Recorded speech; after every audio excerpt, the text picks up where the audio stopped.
बुलाया, लाखों सिंघार उजड़ जाएंगी, माताओं की गोदियां सूनी हो जाएंगी, बच्चे अनाथ हो जाएंगे और बैठ की शादी बाद में होगी, पहले इस घर से तुम्हारी लाश उठ जाएगी। समझे कि नहीं?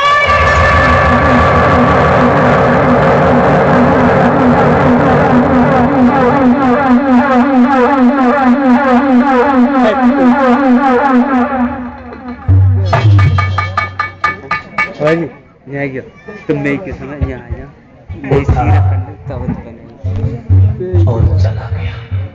आया बैठ करके भीष्मक रोने लगे, सोचने लगे अब क्या होगा। इस कबीर ने समाज में जीने के लायक नहीं छोड़ा और उधर रुकम ने शादी की तैयारियां। नाई और पंडित जी से कहा, देख लिया पंडित जी, तुमने ऐसा लगता है बुढ़ापे में पिताजी की बुद्धि खराब हो गई है, कन्हैया से शादी करो। कन्हैया से क्यों करो? गाय चराता रहा, एक ग्वाले की हैसियत क्या हमारे बराबर है? और तुम तो जानते हो कि हमारा साला कितना पैसे वाला था। मेरी बहन का टीका ले जाओ और हमारे साले साहब को चढ़ा दिया। फिर कहा ठहरो, एक हम खत लिख ले, उस चिट्ठी को ले जा करके हमारे साले साहब को दे देना। लिखा, चंदेरी के रहने वाले साले ससपाल, आज तक तुम हमारे साले थे, आज के बाद हम और तुम दोनों बराबर होने जा रहे हैं। तुमने अपनी बहन की शादी हमसे की है, बदले में हम अपनी बहन की शादी तुमसे करने जा रहे हैं। कुछ और भी लिखा था मैं।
लिख रहा है,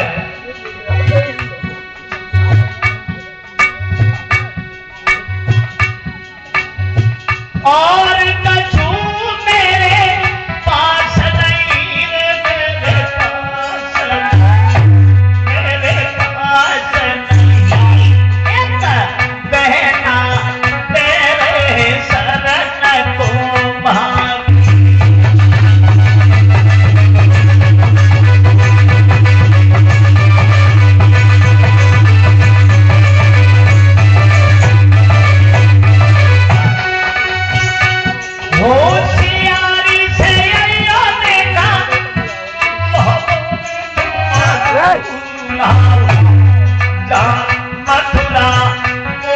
हेरे की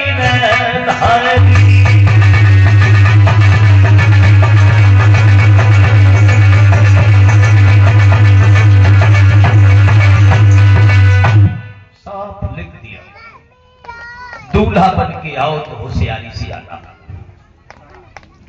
मेरे घर में कलेश है, पिताजी द्वारिकाधीश की ओर झुक रहे हैं और मैं चाहता हूं कि मेरी बहन की शादी आपसे हो। तैयारी से आना, फौज लेके आना, अकेले नहीं आना। अगर कन्हैया शादी में आ गया तो विवाद बढ़ सकता। लीजिए ब्राह्मण देव, ये खत ले जा करके हमारे साले साहब को दे देना।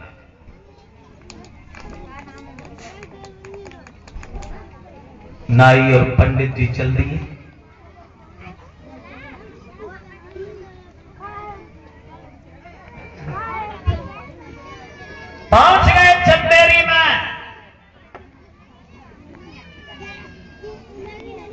ससपाल कहने लगा, ब्राह्मण देवा बैठो। कहां से आए? जवाब दिया, महाराज कुंदनपुर से आया हूं। अच्छा, कुंदनपुर में हमारी रिश्तेदारी है पंडित जी। कुंदनपुर में हमारी बहन है, हमारे बहनोई रुकुम को आप जानते ही होंगे। बोले हाँ, तुम्हारे बहनोई नहीं भेजा है। क्यों? ये खत है, मैं बता दूं आपको। आपके बहनोई रुकुम ने अपनी बहन की शादी के लिए भेजा है। मेरा मतलब है, तुम्हारे बहनोई रुकुम अपनी बहन की शादी तुमसे करना चाहते हैं। रुक्मिणी से शादी करने में आपका क्या विचार है ससपाल? और जो ससपाल ने सुना कि रुक्मिणी से शादी, बहनोई की बहन से शादी, मारी खुशी से गद्दी से कूद पड़ा। पंडित जी, तुम कह रहे तुम्हारा क्या विचार? हमारा विचार तो यह है कि भगवान हमारे जैसे बहनोई सबको मिले। हम बहुत खुश तैयार, एकदम तैयार।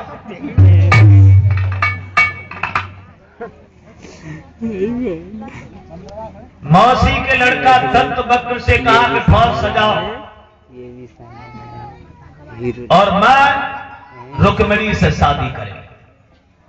आदेश की देरी थी, फौज सजाई।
भाभी से मिलता है और कहता है कि भाभी कुछ महिलाओं को बुलाओ। भाभी बोली है गाय की खुशी में। ससपाल कहने लगा, हम शादी करने जा रहे हैं। शादी? हाँ, न कहीं से लगन आई न टीका आओ और सीधे सीधे दूल्हा बन के कहां जाओगे ससपाल? ससपाल कहने लगा, तुम तो जानती हो हमारे बहनोई कितने अच्छे हैं। उन्हीं ने अपनी बहन की शादी के लिए पंडित जी को भेजा है और हम बहन की नंद से शादी करें। कैसी रही? भाभी बोली, क्या पागल हो गए हो? क्या कह रहे हो? बहन की नंद तुम्हारे लिए तो पूजनीय है, देवी है। ससपाल कहने लगा, ऐसी देवी देखी जाए तो शादी भी बंद हो जाएगी। क्या करना, देवी से विवाह करना है ना। कुछ औरतों को बुला लाई, ससुराल को दूल्हा बनाया गया। लड़कियां गीत गाने लगी, भाभी दूल्हे का श्रृंगार कर रही है। लेकिन कभी कल्पना कर रहा है कि जब दूल्हे का श्रृंगार हुआ है तो असगुन होने लगे। तारो शीश पे मोहर रे सोई हुई गई थी कयगारी।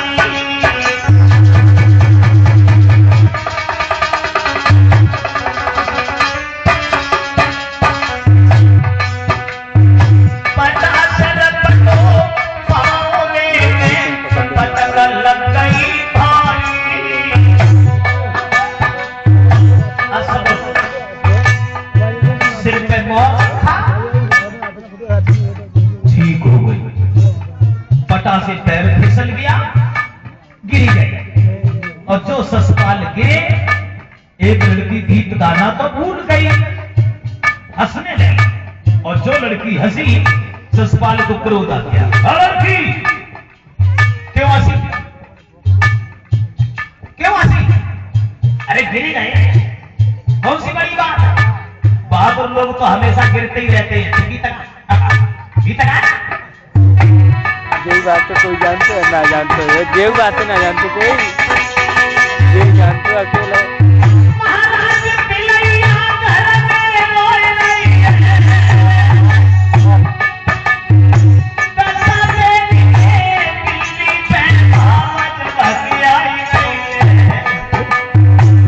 लोड़ाए के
भाभी श्रृंगार कर रही, समझा रही है।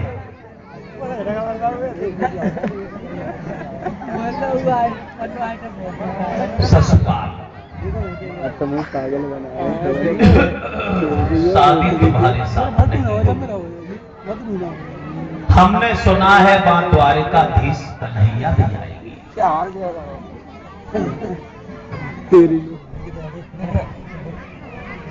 और भगवान श्याम के सामने तुम युद्ध करके विजय नहीं पाओगे।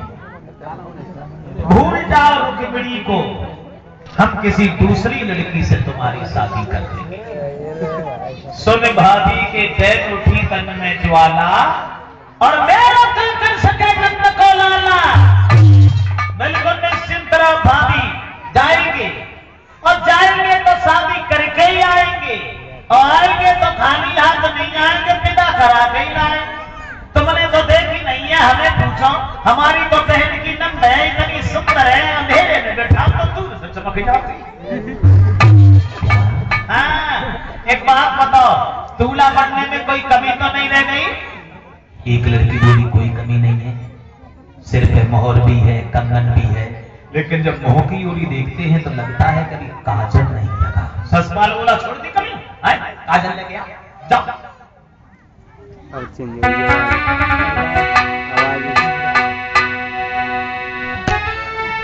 काजल लागी बेन धूप के नैन दिखाई दो पत्ता, कज भारी गाय रहेगी तरे पाताई लड़की भट्टा। भाभी बोली तुम दरिद्र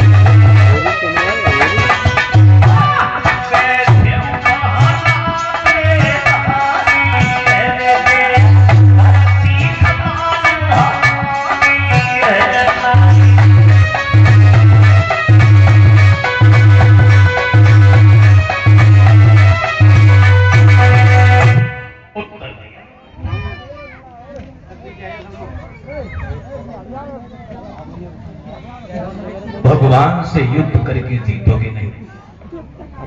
मत जाओ ससपाल। ससपाल कहने लगा घबरा में भाभी, वन वन में गाय चराने वाला ग्वाला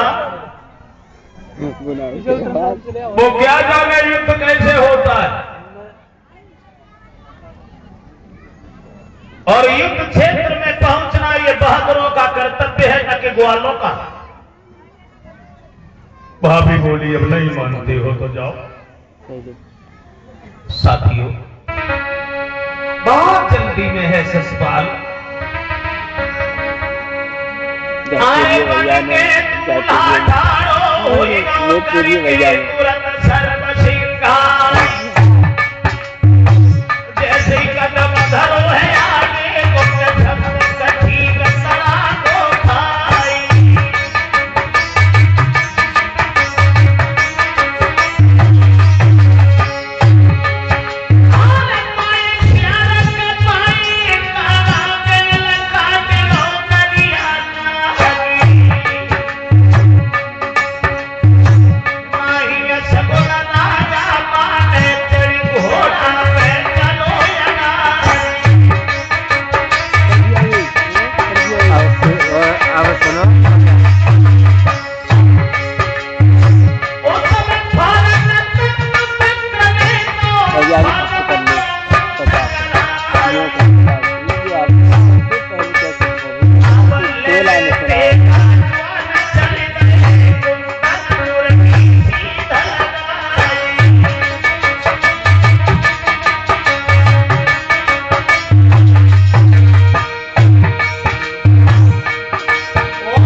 कुंदनपुर से पहले ही रुक गया ससपाल। भीष्मक ने सुना कि ससपाल आ गया है, बैठ करके रोने लगे हैं।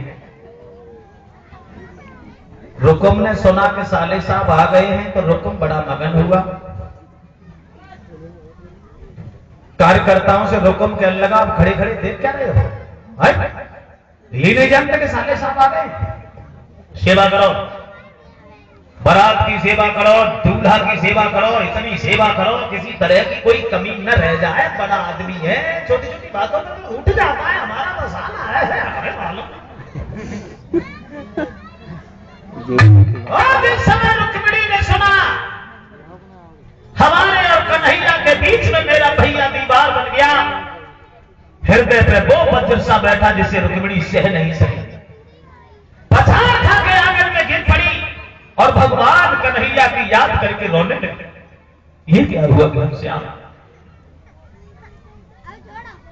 मेरी चाहे जान चली जाए, मैं तुम्हारे अलावा दूसरे से शादी नहीं करूंगी।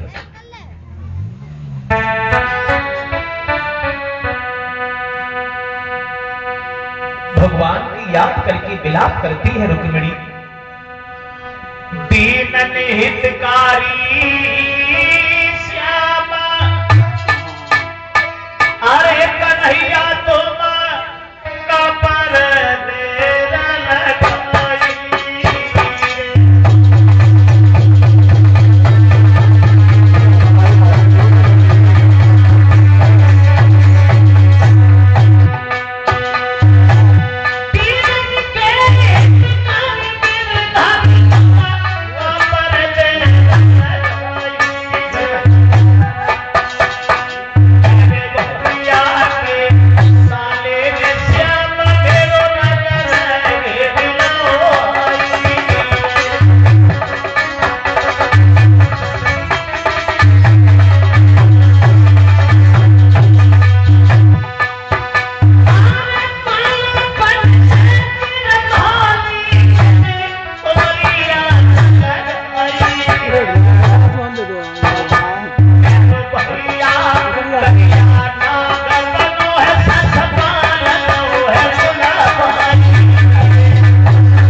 की याद करके रोई है और बार बार हृदय में यही विचार आ रहे हैं कि मैं अपनी आत्महत्या कर लूंगी, लेकिन जज्बात के साथ नहीं जाऊंगी। अक्षमा रुक्मिणी जान हो रही है। एक ब्राह्मण पहुंचे। बेटी क्या हो गया, काय को रोई? तुम्हारी शादी का समय है, खुशी का वक्त है, आंसू बहाने का मतलब? कहने लगी पंडित जी ये शादी मेरे मर्जी के खिलाफ हो रही है। मेरा भैया जबरदस्ती मेरी शादी अपने साले से कर रहा है और मैं कन्हैया के अलावा दूसरे से शादी नहीं करूंगी। कन्हैया? हाँ। वो तो यहां कभी नहीं आया। तुमने कन्हैया को कहां देखा? देखा है? जब वो आए नहीं तो तुमने कहां देखा? तो देखा है, मैंने तो खूब देखा है। पागल हो गई क्या? जब वो यहां कभी नहीं आए तो तुमने कहां देखा? बोली पंडित जी मैंने सपने हरी सपने में श्याम को देखो है सुने पंडित जी।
बोली किनके हाथ भेजे? पंडित जी यहाँ कोई नहीं है मेरा, एक एहसान आप ही कर दीजिए, मेरी चिट्ठी को भगवान तक पहुंचा दीजिए। पंडित जी बोले हम पहुंची गई।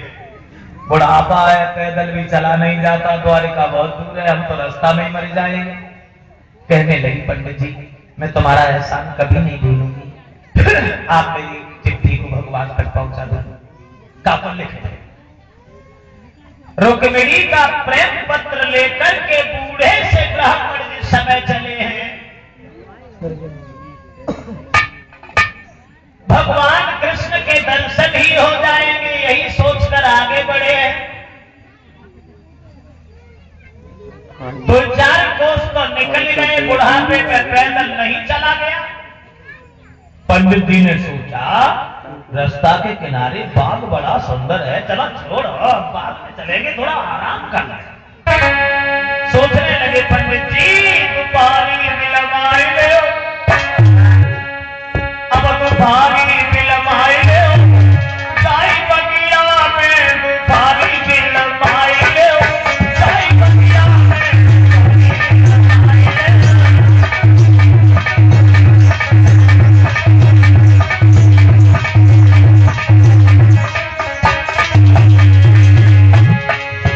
अरे सुंदर देखे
लगाया, सो गए। बुढ़ापे में पैदल नहीं चला गया। और दोस्तों, बुढ़ापे में पैदल ही नहीं, बुढ़ापे में तो भगवान की दया से कुछ होते नहीं। इंद्रियां अपना काम करना बंद कर देती हैं। देख के जवानी को इतना इठलावे मती, देख के जवानी को इतना इठलावे मती, क्योंकि आवे वो बुढ़ापो तो कसाले पड़ जाएंगे। लेटत पे खटिया की पार्टी कर रहे वो हाथ, और चलत में लठिया के लाल पड़ जाएंगे। वैसे तो बुढ़ापा हर आदमी से बड़ा प्यार करता है, जबरदस्ती आता है, बिना बुलाए आता है। पहले तो आता नहीं है, और वो आ जाए तो छोड़ के जाता नहीं है। तब जाता है जब अपने साथ ही ले जाता है। गोस्वामी तुलसीदास जी कहते हैं रामायण में, पहलो सुख निरोगी काया, दूजे सुख होए घर में माया, तीजो सुख सुलक्षण नारी, चौथे सुख सुतयाज्ञाकारी, पंचम सुख नंगर में बासा, छठवा सुख पंचन के दासा। पहला सुख है जिसका शरीर स्वस्थ है, शरीर निरोग है, शरीर में कोई मर्ज नहीं, कोई बीमारी नहीं, तो उसके पास दौलत हो चाहे न हो, लेकिन वो सबसे ज्यादा सुखी है जिसका शरीर स्वस्थ है। और बुढ़ापे में जाकर के शरीर ही साथ छोड़ देता है, फिर किसी की अच्छी बात भी अच्छी नहीं लगती। वैसे तो भगवान ने हर आदमी को एक समान समझा है। हर आदमी के पीछे भगवान ने 4 आदमी लगाए हैं, चाहे वो ब्राह्मण हो, चाहे मेहतर हो, अज्ञान हो, चाहे विद्वान हो, बलहीन हो, चाहे पहलवान हो, कमजोर हो, चाहे धनवान हो। 4 आदमी हर किसी के पीछे। लड़कपन, जवानी, बुढ़ापा और मौत, ये 4 हर किसी के पीछे लगे। और चारों के काम भी अलग अलग हैं। कभी अपने शब्दों में कल्पना कर रहा है। जैसे ही मां के गर्भ से जन्म हुआ तो सबसे पहले आ गया, कौन आया? लड़कपन। लड़कपन में बड़ा आनंद था, बड़ी मौज थी। एक ने बड़े सुख दिखाए। किसने सुख दिखाए? लड़कपन में। एक ने बड़े सुख दिखाए, खेले कूदे कोलाहल मचाए, पट्टी बस्ता बगल में दबाए, पढ़ने पाठशाला में ढाए। क्या बताऊं, बताया न जाए, उन दिनों की बड़ी यादें आए। लड़कपन में बड़ा आनंद था, कोई चिंता नहीं थी, लेकिन लड़कपन हट नहीं पाया, तब तक जवानी आ गई। बोलिए हटो, मेरा नंबर है। लड़कपन बेचारा छोड़ के चला गया, जवानी आ गई। जवानी ने शरीर से बड़ा प्यार किया, लेकिन सुख से सोने नहीं दिया। एक ने ऐसी गड़बड़ मचाई। किसने गड़बड़ मचाई? जवानी ने। एक ने ऐसी गड़बड़ मचाई, घर वालों ने शादी रचाई, नर से नारी की जोड़ी मिलाई, बच्ची बच्चा भाई खुशी मन मनाई, और सारे जीवन में जो कुछ करी कमाई, बस अब बच्ची बच्चन के खाने आई। जवानी जामे निकली गई, तो में बड़े प्यार से रही, लेकिन गई तो सोवत भी छोड़ी गई। कह क्यों नहीं गई? हम जाए नहीं, बुढ़ापा तैयार बैठा था, बोला हटो, बहुत दिन से इंतजार कर रहा हूं। जवानी चली गई, बुढ़ापे ने बड़ा दुख दिया। एक ने आके ऐसा दबाया। किसने दबाया? बुढ़ापे ने। एक ने आके ऐसा दबाया, सिर हलामो खोखला बनाया, खांसी खुर्रा ने अड्डा जमाया, चलती कमर को कमान बनाया, जिन्हें पाला पनासा पढ़ाया, टूटा खटोला उन्होंने दिखाया। अरे बुढ़ापा हट नहीं पाया, तब तक मौत आ। एक छाती पे आके चढ़ेगी, जान से तन को खाली करेगी, लाश झटपटी घर से उठेगी, जाके शमशान में पड़ेगी, आग लगेगी जिसमें जलेगी, फिर मिट्टी में